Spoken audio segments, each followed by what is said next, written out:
नमस्ते, underground hip hop खोजीको नयाँ बसाइमा स्वागत छ। आज पनि म विभिन्न नेपाली हिपहप सम्बन्धी न्युजहरू लिएर उपस्थित भएको छु। यदि भिडियोमा नयाँ हुनुहुन्छ भने च्यानललाई सब्स्क्राइब गरेर साथ दिनुहोस् भन्दै आज मेरो हातमा विभिन्न टपिकमा रहेर हिपहप न्युजहरू पढ्न सफल भएका छन्। सुरु गर्न चाहन्छु पहिलो अपडेटबाट।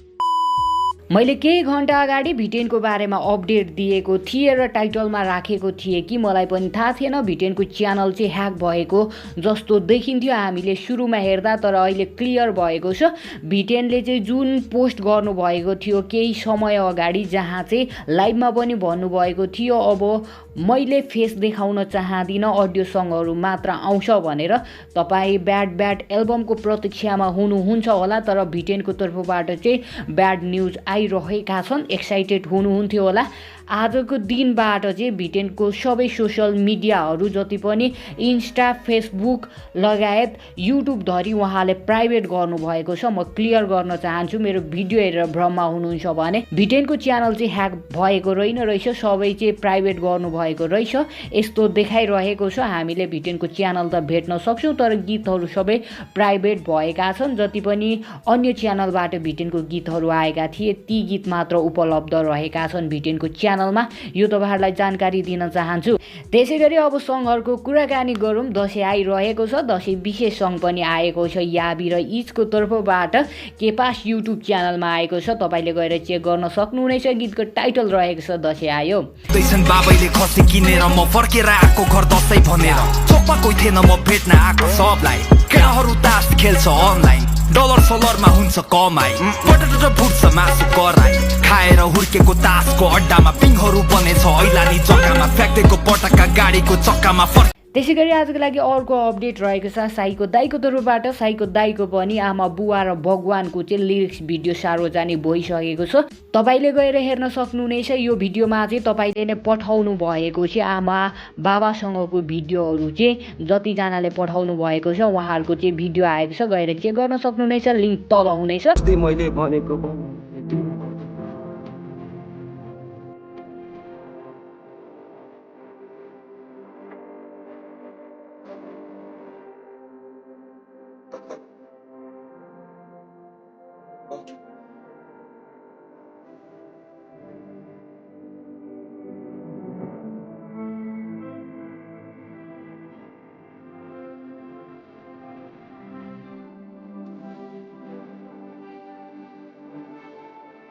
आजको लागि अर्को अपडेट, यो पनि भर्खरै प्राप्त भएको अपडेट रहेको छ। जिसन र जङ्की डीको तर्फबाट बस्तीमा घन्किन दे उहाँहरूको पनि लिरिक्स सङ्ग चाहिँ सार्वजनिक भएको छ, गएर चेक गर्न सक्नुहुनेछ।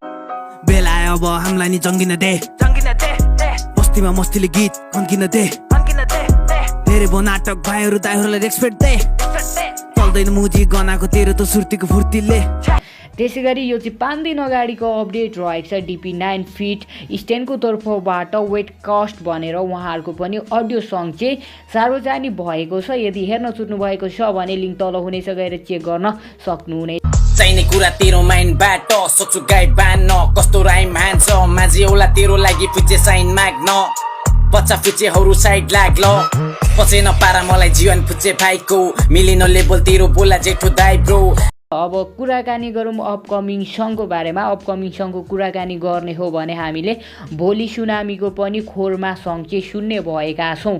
त्यसै गरी अपकमिङ सङ्घकै कुराकानी गर्ने हो भने भान्जाको तर्फबाट पनि हामीले चाहिँ सङ्घ सुन्ने भएका छौँ।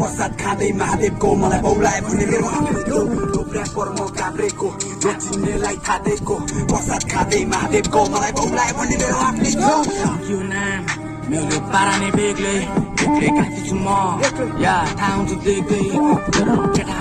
र अपडेट दिने क्रममा चाहिँ भान्जा लगायत 80 जना ऱ्यापरहरू फिट भएको अर्को बिगेस्ट साइफर आउँदैछ। म यसको बारेमा त प्रत्यक्ष भिडियो बनाउँछु, केही ऱ्यापरहरूको बार्सहरू राखेर मैले टिकटकमा देखिरहेको थिएँ भान्जाको। तपाईँले गएर एकाउन्ट पनि चेक गर्न सक्नुहुनेछ। मलाई बेस्ट लागेको एउटा पार्ट रहेको छ, तपाईँले हेर्न सक्नुहुनेछ। अनि यो साइफरको लागि कतिको एक्साइटेड हुनुहुन्छ कमेन्ट बक्समा कमेन्ट गर्नुहोला।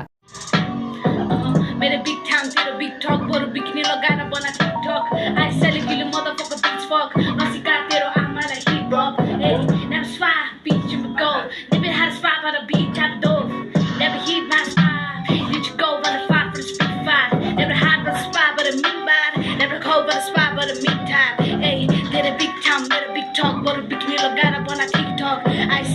motherfucker bitch fuck नसिका तेरो आमालाई hip hop त्यसै गरी आजको लागि बढौँ। अब चाहिँ स्टाटस रहेका छन् केही ऱ्यापरहरूले चाहिँ लेख्नुभएको स्टाटस। पहिलो स्टाटस चाहिँ वान लाइनरको तर्फबाट झप्पु डनको लागिरहेको छ। झप्पु डनको लोकल पारा चाहिँ सेयर गर्दै उहाँले क्याप्सनमा लेख्नुभएको छ, म स्कुल जान्छु, खाजा खान्छु, घर जान्छु, होमवर्क गर्छु, गीत हो कि कथा हो, छ्या पात लाग्छ यार बहिनी तिमी पात भनेर रहेको थियो झप्पु डनलाई। झप्पु डनकोबाट चाहिँ रिप्लाई आइसकेको छैन, के रिप्लाई आउँछ हामी पर्खाइमा छौँ भने अर्को पोस्ट पनि आएको थियो एस्टिमेटको तर्फबाट, जहाँ लेखिएको थियो हाम्रो नेपालको होनार मल्टी ट्यालेन्ट ऱ्यापरहरू बिना पाइलटको प्लेनमा चढेर इन्टरनेसनल जाने भनेर बसेको छ।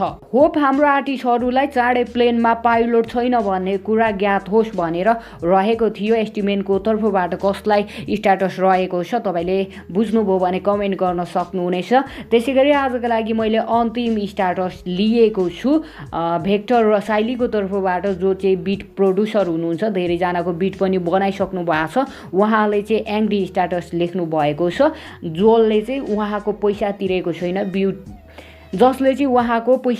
छैन, बिट मात्र युज गरेको छ। त्यस्तोको लागि पैसा नतिरेकोमा बिटमा चाहिँ कपिराइट स्ट्राइक आउँदा चाहिँ सक नहुनु होला भनेर चेतावनी दिनुभएको छ। ल आजको भिडियो तपाईँहरूलाई कस्तो लाग्यो? मैले 2टा भिडियो बनाएँ किनभने मलाई बिटेनको जुन कुरा भनेको थियो त्यो क्लियर गर्नु थियो र मैले यो भिडियोहरू तपाईँ सामु प्रस्तुत गरेँ। कस्तो लाग्दैछ? बेलुका भोइस पनि त्यस्तै सुनिरह होला, जस्तो छ मैले त्यस्तै प्रस्तुत गर्ने कोसिस गरेँ। तर हरेक दिन चाहिँ नयाँ न्युज हिपहप सम्बन्धी सुन्न चाहनुहुन्छ भने च्यानललाई सब्सक्राइब गर्नुहोस् भन्दै मलाई चाहिँ बिदा दिनुहोस्। हस्त नमस्ते, जय हिपहप।